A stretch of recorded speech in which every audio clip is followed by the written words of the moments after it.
জনসভাস্থলে আছেন senior correspondent apple Shahriar. সরাসরি যাচ্ছি তার কাছে। আপেল, মহাসখালের সমাবেশ তো শেষ করে কক্সবাজারের এই সমাবেশে এসেছেন জামায়াত আমির। সেখানে তিনি কখন বক্তব্য দিতে পারেন এবং সার্বিকভাবে এই সমাবেশের পরিস্থিতি সম্পর্কে আমাদেরকে জানাবেন।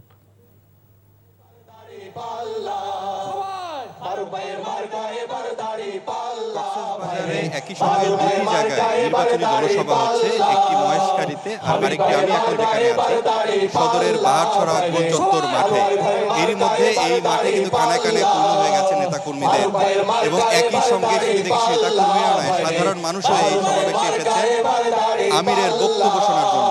এবং যতটুকু জেনেছি হয়তোবা কিছুক্ষণের মধ্যে সেখানে পৌঁছাবেন, সেখানে গিয়ে যে নির্বাচনী যে বক্তব্য তিনি রাখবেন ওর পরে তিনি এখানে এসে এই বক্তব্য রাখবেন। এবং বলে রাখি যে এই কক্সবাজারে মোট 4টি সংসদীয় আসন রয়েছে এবং মহেশখালীতে তিনি যেখানে বক্তব্য রাখবেন সেটি হচ্ছে কক্সবাজার 2 আসন এবং এখন আমি যেখানে রয়েছি সদর আসনে সেটি হচ্ছে কক্সবাজার 3। এরই মধ্যে নেতারা কিন্তু বক্তব্য রেখেছেন, স্থানীয় নেতারা এবং ঢাকা থেকেও যারা এসেছেন বিভিন্ন পর্যায়ে তারাও এখানে বক্তব্য রাখছেন।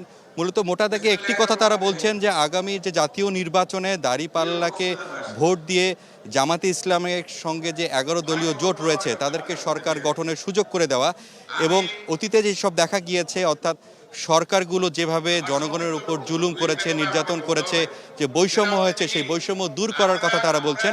এবং একই সঙ্গে এখান থেকে একটি কথা বলা হয়েছে, নির্বাচনের আগের দিন যাতে নেতাকর্মীরা সজাগ থাকেন, কোনোভাবে যাতে ভোট কারচুপির যে একটি কথা শোনা গিয়েছিল আগের নির্বাচনগুলোতে, তারাও আশঙ্কা করছেন যে আগামী জাতীয় সংসদ নির্বাচনেও হয়তো বা এ ধরনের কারচুপি হওয়ার আশঙ্কা তারা করছেন। এর জন্য নেতাকর্মীদের সজাগ থাকার কথা বলা হয়েছে।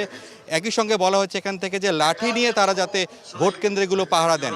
এবং আপনাকে বলে রাখি যে এখনও অনেকে বক্তব্য রাখছেন এবং বক্তব্যের মধ্যে সারমর্ম হচ্ছে মোটা দাগে তারা যেটি বলছেন যে সংস্কারের জন্য অর্থাৎ যে বৈষম্য দূর করার জন্য যে গণঅভ্যুত্থান হয়েছে এবং সাধারণ মানুষ যেভাবে রাস্তায় নেমেছে একটি আগামীর বাংলাদেশ দেখার জন্য, ভালো মানবিক বাংলাদেশ দেখার জন্য, সেই জন্য তারা বলছেন যাতে দাঁড়িপাল্লাকে ভোট দিয়ে সরকার গঠন করার সুযোগ করে দেওয়া হয়।